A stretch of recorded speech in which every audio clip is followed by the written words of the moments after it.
தென்னிந்திய ஒளிப்பதிவாளர் சங்க நிர்வாகத்தில் பல்வேறு குளறுபடிகள் ஏற்பட்டுள்ளதாக கூறி 100க்கும் மேற்பட்டோர் உள்ளிருப்பு போராட்டத்தில் ஈடுபட்டுள்ளனர். சென்னை கோடம்பாக்கம் அலுவலகத்தில் போராட்டத்தில் ஈடுபட்டுள்ள ஒளிப்பதிவாளர்கள் பெப்சி சிவா, செல்வராஜ், விஸ்வநாதன் ஆகிய முக்கிய நிர்வாகிகள் சங்கத்திற்கு வந்த பல கோடி ரூபாய் பணத்தை மோசடி செய்ததாக குற்றம் சாட்டினர்.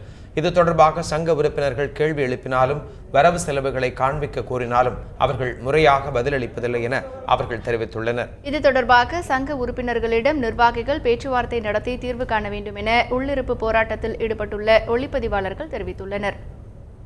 சிவா, விஸ்வநாதன், செல்வராஜ் இவர்கள் சீகாவுடைய பணத்தை பல லட்சக்கணக்கான ரூபாய்களை கையாண்டு கோடிக்கணக்கான பணங்களை கையாண்டும் எந்த ஒரு கணக்கு வழக்கும் இல்லாமல் இவ்வளவு நாள் கடத்தி கொண்டிருந்தார்கள். இது யாரும் கேட்பதற்கும் பதில் அவர்கள் சரியாக சொல்லவில்லை. இப்பொழுது நாங்கள் சங்கத்தில் வந்து அமைதியாக தலைவரை அழைத்தோம்.